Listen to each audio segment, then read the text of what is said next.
this is what we give up. Thank you very much, Danielle, for talking to us. I was wondering if you could maybe say something about just a little quick summary of yourself, what you're doing, where you're coming from. Of course. My name is Danielle Christmas. I am a PhD candidate at the University of Illinois at Chicago. And my work is on representations of Nazis and slaveholders in literature and in film. What's the media reception of this PRISM scandal at the moment? Is it still going? It's risky to say that it's not, but I don't think it is. I mean, the 24-hour news cycle here, and I imagine it's the same in Australia, is so rapid and so sort of caught up on the sexy topic of the day that I think it sort of peaked near the end of June. People stopped being interested in the kind of sexy, like, who knew what and is this illegal? That stopped being a sort of main part of the conversation. We got caught up in what's going on with the Trayvon Martin case, and now today Anthony Weiner is not wearing clothes again. So these are the things that are catching American attention right now. Is this Anthony Weiner who photographed pictures of his crotch and tweeted them to people? Right. Yes, he got caught today on, is it Instagram or something? Yeah. So that's what everyone's interested in at the moment. I mean, post continues, surveillance continues, but it's something, it is naturalized. You sort of mentioned that before, and you'll probably edit this out. No.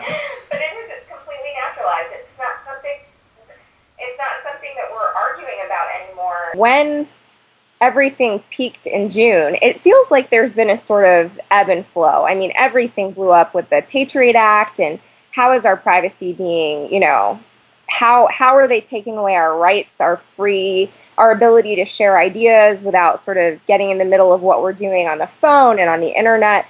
And people stopped being interested because it was important for safety. And that narrative has continued even though this kind of upset came up. Even the people who progressives are really supportive of in the government are sort of saying, like, this is how it is.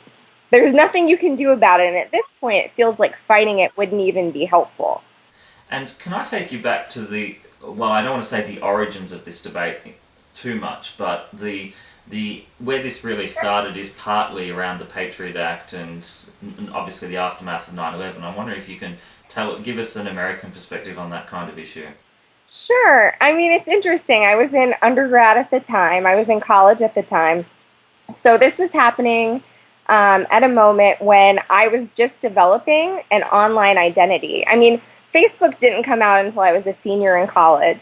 So that whole explosion of putting your entire life on the internet hadn't really happened in any remarkable and dramatic way, the way that it has exploded since Facebook became so popular. And I mean, but even with cell phones, I do think after the Patriot Act, what we read was happening in the Patriot Act sort of felt, in popular culture and in conversation, we know this is happening. It's sort of, it's a violation of privacy rights, but it isn't something that we feel so deeply. But as soon as you start to develop a sort of firm online identity and you have the sense that somebody's always watching, then it becomes, it starts to feel a little creepy. And then we find out that, like, they're looking at our phone records, and that too feels creepy. So there's this sense of discomfort, but not, I've noticed a sort of cultural malaise about it. Nobody is sort of panicking where I am, and from my point of view. Is there anything about, like, the proliferation of CCTV camera footage that you'd like to say?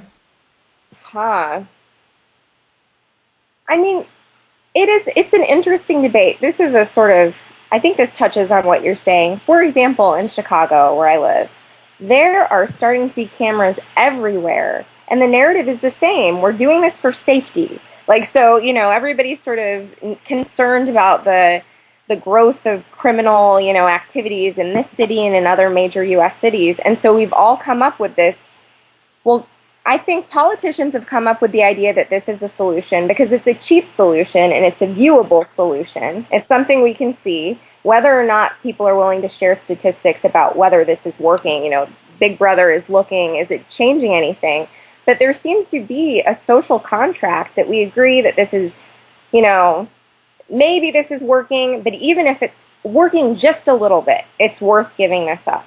I mean, it's fascinating to view, and it's especially interesting to think about. I mean, even as scholars, we sometimes I overthink things, and then just as a citizen and a consumer, I watch my own reaction, especially about Prism and about all of this, and say, I personally am kind of creeped out about it, but this isn't the thing I'm taking up. Like, this isn't my issue, but it's huge, right? Like, when you start thinking about what the politics of this is and the scale of it, and when government starts to kind of take these actions, it's very unlikely that they're ever going to scale back. The only likelihood is that they're going to start doing more surveillance. There's, so now would be the time probably to start to consider panicking. I don't want to be alarmist, but if you're going to be concerned about this is an issue that's, that could really explode, we're watching and quiet. And even those of us who are concerned are watching and quiet. And it's a strange moment, I think. It's a strange moment in time to see. I think that at some point in 10 years, we're going to look back at this as a turning point and say, like, there was an important and major shift right now. And I wonder what we're shifting towards, but I think it's pretty clear that the idea that we're willing to give away all of this information, like these things that compose an identity, what I think, what I believe, what my weight is, what my height is, what I'm talking to my boyfriend about, all of these things, like the email I sent my mom, the e-card I posted to my sister's Facebook wall. These are things that we've ultimately agreed, like, I'd prefer they be kept private, and it's, if we put something on the internet, we have to have a certain sense that this is exposed. We're giving it away to a base of people that we're not going to, that isn't definable easily. But the idea that people in authority are looking at this and evaluating us as agents worth watching, it's something we finally settled into. And this became normalized at the moment, I think, that online identities really picked up. So at the same moment as we have Facebook exploding, we have the idea that it's okay to surveil online and by phone and by text. So, these things are matching up so neatly that I think it feels natural that this is what it means. Like, this is what it means to be online and engaged. It's something we don't really like, but that's what we have to agree to. And I don't think, the largest population that's consuming the internet and creating, the next generation of online identities, these are like the younger people who only know the Patriot Act in the United States, right? Who are coming up in the panic of 9/11. And so this is what it means to be civic.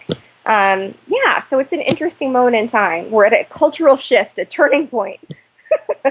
I still surprise students when I say that I never sent my first email until first year uni.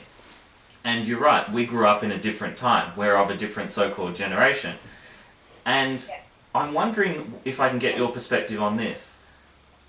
The RFID chip, the radio frequency identification device, is that still news, or is that completely old news in America? Because there were news stories and some controversy but some years ago that I was watching, but even then there were advertisements that were completely naturalizing the RFID chip. And I want to get your perspective on this. Is it old news in America, and does it surprise you that incredibly few, if any, Australian students I teach in class know what an RFID chip is? Oh boy. It is old. Well, it is. It's completely old news. And you make me think I want to go in and ask my students if they know what it is. And I can almost, I have a degree of certainty that they don't. Because, they have a sense that this is what it means. That like, if I ask you, are you online? What are you doing online? What does it mean to be online? You're going to explain to me, to, you know, the alien who asked you that because they don't know what the internet is. You know, you're going to explain to them that it means engaging and, like, you know, a worldwide exchange of information. And intrinsic into what this has become, it's just underlined with this. There is no world in which you can explain the internet as it exists today in a way that removes it from that level of surveillance. So it's just, that's what it means to be on the internet. It's fascinating to be in this place, kind of what you were saying. I don't feel so old, but there is such a shift in the way that we exchange information so quickly that the fact that, like, there is a moment at which I was like a voting adult before, I sent email, you know, that is completely separate from the students who I'm teaching who, like, you know, were brought up with a laptop in front of them. So I think there's also that gap, and a sort of clear gap too. So those of us who had, you know, a certain level of adult politics in place when internet came into being, and we had a sense that there was a moment at which technology didn't mean all of these things. So we have a special level of discomfort and confusion about it.